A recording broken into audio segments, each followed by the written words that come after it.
कृष्णदेवरायांचे स्वप्न आणि तेनालीरामन. एके दिवशी सकाळी विजयनगरचे महाराज कृष्णदेवराय खूप काळजीत दिसले. त्यांच्या चेहऱ्यावर चिंतेच्या रेषा होत्या. तेनालीरामनने राजाचीही अवस्था पाहिली आणि तो त्यांच्या जवळ गेला. त्याने नम्रपणे विचारले, महाराज, आपण इतके काळजीत का दिसत आहात? कोणत्या गोष्टीने आपल्याला त्रास दिला आहे? राजाने एक मोठा सुस्कारा सोडला आणि तेनालीकडे पाहिले. राजाने उत्तर दिले की एक विचित्र स्वप्न त्याला सतत त्रास देत होते. राजा म्हणाला, तेनाली, मला ढगांमध्ये तरंगत असलेल्या एका सुंदर राजवाड्याचे स्वप्न पडले. हा राजवाडा मौल्यवान रत्नांनी बनलेला होता आणि त्यामध्ये अप्रतिम बागा होत्या. पण अचानक स्वप्न संपले आणि मला तो राजवाडा विसरता येत नाहीये. तेनाली राजाला सांगणार होता की अशी स्वप्ने निरर्थक असतात. इतक्यात तिथे चतुर पंडित नावाचा मंत्री आला.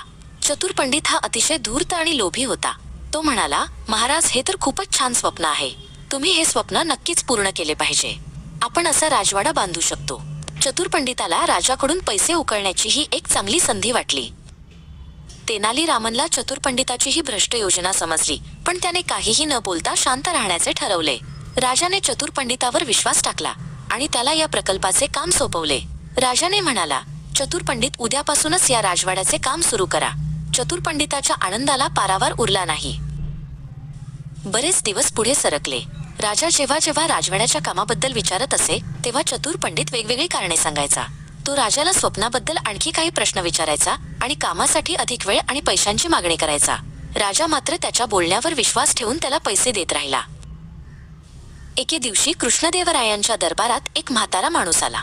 त्याचे कपडे फाटलेले होते आणि तो खूप दुःखी दिसत होता. त्याने राजासमोर येऊन न्यायाची याचना केली. राजा अतिशय न्यायी आणि प्रामाणिक असल्यामुळे त्याने त्या माणसाला आश्वासन दिले की त्याला नक्कीच न्याय मिळेल. म्हाताऱ्याने रडत रडत राजाला आपली कैफियत सांगितली. तो म्हणाला, महाराज, आठवडाभरापूर्वी मी एक अतिशय श्रीमंत व्यापारी होतो. पण अचानक मला लुटले गेले आणि माझ्या कुटुंबालाही मारून टाकण्यात आले. माझे सर्वस्व हिरावून घेतले गेले आहे. राजाने रागाने विचारले, कोणी केले हे धाडस? तुला त्या गुन्हेगारांचे नाव माहीत आहे का? म्हातारा म्हणाला, हो महाराज, मला माहीत आहे. काल रात्री मला एक स्वप्न पडले. त्या स्वप्नात मी पाहिले की मला स्वतः राजा आणि चतुर पंडित यांनी लुटले आहे आणि माझ्या कुटुंबाचा खून केला आहे. हे ऐकून राजाला खूप राग आला. तो ओरडला, हे काय मूर्खपणाचे बोलणे आहे? कोणाचे स्वप्न कधी खरे होईल का?